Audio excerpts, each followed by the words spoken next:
So yeah, this hands-on look of Galaxy Z Fold Ultra have some issues, and we're gonna talk about that. Although if you want a taller foldable phone but on a budget, Fold 7 is on a massive deal right now from Samsung listed in this video. No, iOS Universe actually talking about this phone is not the Galaxy Z Fold Ultra, instead it's the Galaxy Z Fold 7. Now there are a few things that we need to talk about. In a couple of days we made this video and now there is a contradiction between the Galaxy Z Fold Ultra and the Fold 7. According to iOS Universe, after watching the original video over and over again, I'm convinced it isn't the Galaxy Z Fold Ultra. So he brings out 3 points that we're going to talk about in this video. The inner display camera cutout is too large. Compared with the official Galaxy Z Fold Ultra renders, the inner camera hole on the Galaxy Z Fold Ultra is notably smaller. The one in the leaked video is still larger Fold 7 style cutout. Honestly speaking, yes, it almost looked like the Galaxy Z Fold 7, and if we compare with the render, it's kind of looking the same because we cannot judge it just by looking at it. If we don't have the actual phone side by side, we cannot decide if this phone is right or the other one. The second thing, the rear camera housing doesn't match. The cylindrical camera housing reflects light with the bright metallic shine, which is much more consistent with the blue Galaxy Z Fold 7 than the black Galaxy Z Fold Ultra. Some of the hardware details also don't line up. Now, this point is actually right because we got that shiny metallic rings on the Galaxy Z Fold 7 compared to no on the Galaxy Z Fold Ultra, because if we see the renders,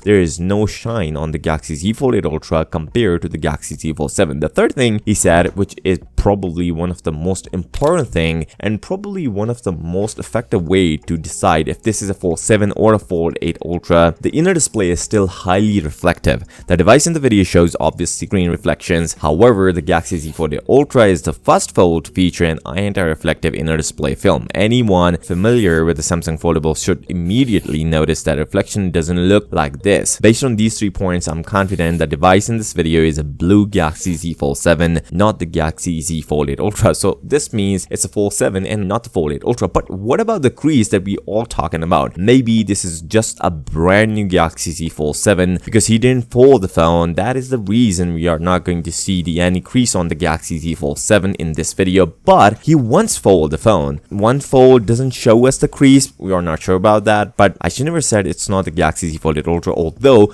we are going to see a less visible crease on the Galaxy Z Fold Ultra. Now we got more details about the Galaxy Z Fold 8. There is a Reddit user who actually spotted the Galaxy Z Fold 8 in stores in South Korea. He actually said it's official Galaxy Z Fold on display in Samsung retailer in South Korea. So we got 3 phones back in there. On the front we got the Galaxy Z Fold 8. On the left side we got the Galaxy Z Flip 8, and on the back of the phone we got the Galaxy Z Fold Ultra. Well, the Ultra is actually looking like the Galaxy Z Fold 8. The Flip is also looking like the Galaxy Z Flip 7. There's only one phone that is different, which is the Galaxy Z Fold 8, aka Galaxy Z Fold 8 Wider Edition. We got the new color option with the Galaxy Z Fold 8, and this is probably our first look at the real phone, not the dummies. This is actually the first look. Now he also said, I was unable to get a hands-on, but the employee confirmed that it was the Fold 8 and did not take photos. So this means this is actually a display unit for the Galaxy Z Fold 8, and this is how the phone will gonna look like. We already know we got 2 cameras in the back, and the form factor is actually looking different compared to the Galaxy Z Fold 8 Ultra. Now talking about the pricing of the phone, Korean side said, according to industry sources on the 10th, the US launch price for the Galaxy Z Fold 8 is expected to exceed $2,000. Well, they are actually talking about the Galaxy Z Fold 8 Ultra. The expected price will be $2,100. That is $100 more than the Galaxy Z Fold 7, as the Fold 7 was launched at $1,999, which is $2,000. Now, talking about the wider foldable phone, we expected Samsung will be launched at $1,799, but yeah, that phone is also $100 more than we expected. It is $1,899. So Fold 8, the wider edition, is actually coming at $1,899 pricing, and the Galaxy Z Fold Ultra will be at $2,100. So a $200 difference between both the phones. On this note, if you're still here, give this video a thumbs up and subscribe to the channel. I'll see you next time. Until then, peace out.